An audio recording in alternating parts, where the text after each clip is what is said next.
真没想到遥控船还能这样玩。最近我迷上了这种军用气垫船，它能把坦克从海里直接投送到陆地上，非常的霸气。它的原理是利用高速气流把整个船托举起来，从而降低摩擦力，整个船体就像冰块在地面滑动一样，非常的丝滑。知道了原理，我打算找材料自己做一个。由于这次船身细节很多，为了保证质量，同时节省时间，我选择了佳立创 3D 打印代工服务。佳立创 3D 打印拥有过百台打印设备和数十名工程师，专业性和打印质量都没得说。现在新人优惠还能领免费打印券和无门槛优惠券。零件全部打印完成，下面开始组装。首先安装耐磨气垫，固定气垫螺丝，气垫底部开有一圈透气孔。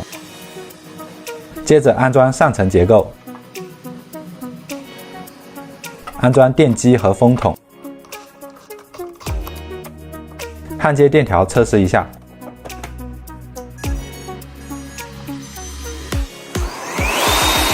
气垫船就是利用风筒高速旋转产生的气流给气垫充气的。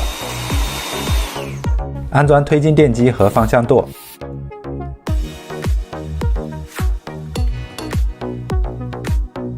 测试一下。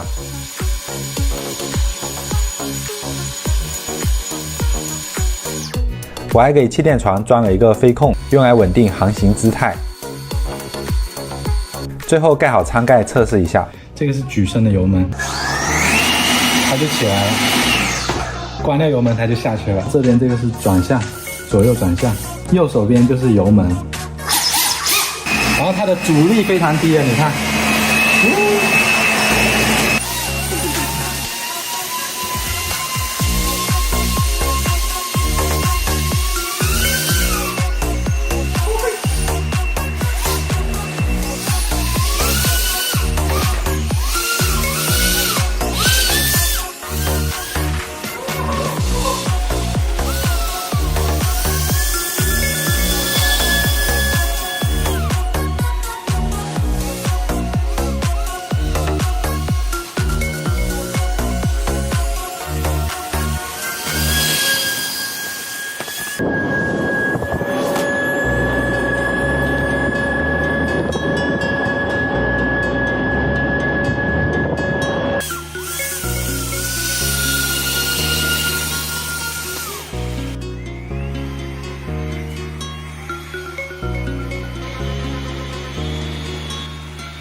好了，以上就是本期视频的全部内容，我是堂主，我们下个视频见。